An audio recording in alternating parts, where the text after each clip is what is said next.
Alegórico, evidentemente, falando de coisas que só dariam muito tempo depois, e tempos esse que nós estamos agora vivenciando. Como Jesus nos ensinou, e lemos no Evangelho segundo o Espiritismo, nós somos os trabalhadores da última hora. Esses apocalipses, né, tanto do Velho e do Novo Testamento, eles têm muitas coisas em comum. Uma delas é que quem iria presidir essa separação dos salvos do que não estão salvos, o joio de trigo, seria o Senhor, o Messias. No Velho Testamento, esse Messias, eles estão aguardando ainda a vinda desse Messias para fazer esse julgamento. É conhecido no Velho Testamento como o Dia do Senhor. Para a segunda revelação, o cristianismo, é conhecido não como o Dia do Senhor, como a vinda do Messias, porque o Messias já veio como Jesus, mas seguiria a segunda vinda de Jesus, que é conhecida por uma palavra grega chamada parousia. Parousia, e os cristãos primitivos, eles tinham essa... Muitos pensavam que Jesus ia voltar pouco depois da sua morte, um século depois, ou anos depois. Estavam, até a partir das próprias palavras de Jesus, estavam todos aguardando a chegada do Senhor. Mas Paulo faz uma abordagem muito boa sobre isso na primeira epístola aos Tessalonicenses. Quem tiver interesse pode ler lá. Paulo, até no início, ele pensava que Jesus ia vir, a sua segunda vinda, logo. Mas depois, na outra carta, ele já falou que ele teve um melhor entendimento, falou, olha, isso é para mais depois.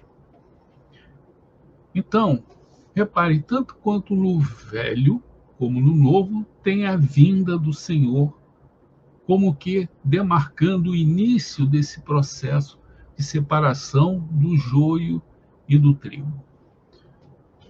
Dos Apocalipses do Velho Testamento quanto do Novo, e aí gostaria até de fazer um registro aqui, até Jesus também tem o seu pequeno Apocalipse. Quem entrar no Evangelho de Mateus, por exemplo, lá no capítulo 25, me parece, tá?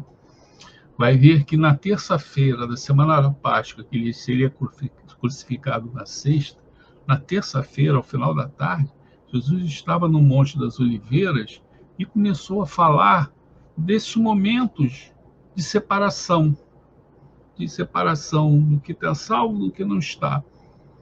E, evidentemente, momentos de dificuldade, né, muito grandes. Jesus falava, olha, nesse período a iniquidade vai crescer. E quando a iniquidade cresce, o amor de muitos irá resfriar. Realmente é o que acontece conosco. Nós começamos a ver tanta coisa ruim, aí nós também... isso pode levar a que o nosso amor esfrie. Quando o nosso amor esfria, nós nos tornamos duros, frios, criaturas frias e duras. Temos que estar alerta com relação a isso. Por isso que é bom sempre frequentar uma casa religiosa, no nosso caso, uma casa espírita, para que o nosso amor não venha resfriar. Um outro aspecto interessante desse pequeno Apocalipse de Jesus, também conhecido como Sermão Profético, é que ele foi perguntado por seus apóstolos que se encontravam ali com ele, principalmente 4, que eram aqueles que ele tinha mais proximidade, João e seu irmão Tiago, Pedro e André. Eles me perguntam, e quando se dará isso? E Jesus, nesse sermão profético, afirmou, nem eu mesmo sei quando isso se dará. Jesus não colocou uma data. É interessante. Como nós estamos num ciclo natural de evolucionário, uma série de situações difíceis, guerras, prenúncios, dificuldades. Evidentemente, o que mais nós lemos e vemos nos canais de YouTube, de reportagens, de perguntas, enfim, aqueles sinais que mostrem a vinda do Senhor. Então, começo a elencar os sinais de que Jesus está vindo. Por exemplo, que o rio Eufrates está secando realmente, que o Mar Morto vai dar peixes. Isso foi a profecia lá atrás de Ezequiel, lá de trás.